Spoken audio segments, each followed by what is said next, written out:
আসসালামু আলাইকুম বন্ধুরা, কেমন আছো তোমরা? সবাই সবাই ভালো নেই। দেশের অবস্থা খুব খারাপ, আমিও ভালো নেই। ফেসবুকে ঢুকা যাইতেছে না। দর্শনের অবস্থা দেখে, আর দর্শন কি খুব ভয়ানক দর্শন, খুব খারাপভাবে। তো এই খারাপ দর্শনকারীদের জন্য আমার দ্বারা 3টা বিচারের আইটেম আছে।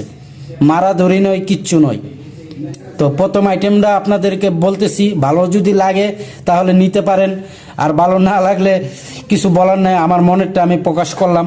তো ব্রাহ্মণবাড়িয়া যারা আছেন আপনারা তো বিশমান্দাইল চিনেন। বিশমান্দাইল, যে গাছে বিশমান্দাইল আছে সেই দর্শনকারীকে আপনারা ওই গাছের তলে নেন, নিয়ে সাইরা কাপড় চাপড় খুললা সেখানে বসানোর পরে ওই দর্শনকারীর যে শটগান, ওই শটগানের ভিতরে যদি বিশমান্দাইল একটা কামড় দিতে পারে, তাহলে এই শটগানের মাথা ধরেন কামানের গুলো হয়ে গেছে, একদম 5 মাইপ সব বন্ধ হইয়া কামানের গুলো হয়ে যাবে। এত বড়, এই যে এত বড় গুলা হয়ে যাবে তার শটগানের 5-এর মুখ কাটা এক কামড়ে।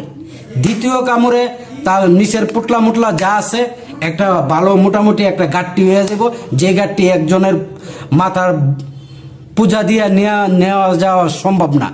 তো তৃতীয় কামড়ে তার অবস্থা কি হবে সেটা ব্রাহ্মণবাড়িয়া যারা বাড়ি তারা বুঝতেছেন। তো এই গাছের নিচে, এই বিশমান্দাইলের গাছের নিচে আপনারা 1 ঘন্টা তাকে বেঁধে রাখুন, আর বিশমান্দাইল তাকে সেবা যত্ন করতে থাকুক। তারপরে বুঝতে পারবো দর্শনের কি জ্বালা।